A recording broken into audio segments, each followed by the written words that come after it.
2006 সালের 28 অক্টোবর যেদিন 4 দলীয় জোট সরকার ক্ষমতা হস্তান্তর করবেন, ঠিক সেই দিন বিএনপি তাদের অফিসের সামনে মহাসমাবেশের ডাক দিয়েছে। জামাত ইসলামী বাইতুল মোকাররমের উত্তর গেটে মহাসমাবেশের ডাক দিয়েছে এবং আওয়ামী লীগ শেখ হাসিনা তাদের পল্টন ময়দানে মহাসমাবেশের ডাক দিয়েছে এবং সারা দেশ থেকে ওপেন ঘোষণা দিয়ে মিডিয়ায় যা প্রচারিত হয়েছে আপনারা জানেন, সারা দেশ থেকে লগি বৈঠা সহ সমস্ত শক্তি নিয়ে সন্ত্রাসীদেরকে নিয়ে ঢাকায় জড়ো হওয়ার জন্য আহ্বান জানিয়েছিল। মনে আছে না আমাদের? মনে আছে। আমি তখন রাজধানীতে ছিলাম।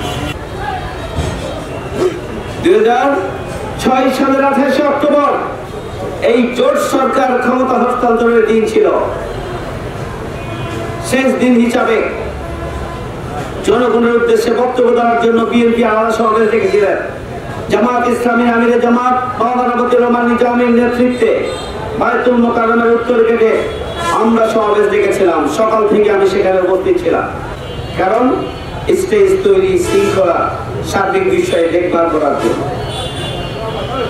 সকাল থেকেই আওয়ামী লীগের সশস্ত্র ছাত্রলীগ, যুবলীগ, রাজধানীতে যারা রয়েছে এবং সারা দেশ থেকে সশস্ত্র ভাবে তারা এবং লগি বৈঠা, যার কাছে কিছুই নাই তার কাছে কমপক্ষে লগি আছে, বৈঠা আছে।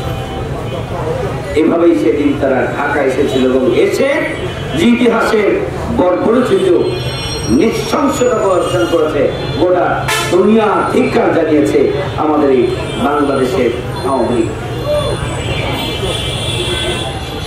এই যে শক্তি প্রয়োগ, বেশি শক্তি প্রয়োগের মাধ্যমে তৎকালীন গঠিত তত্ত্বাবধায়ক সরকারকে ভয় দেখিয়ে সেনা নিয়ন্ত্রিত ফখরুদ্দিন মঈনুদ্দিন সরকারকে ভয় দেখিয়ে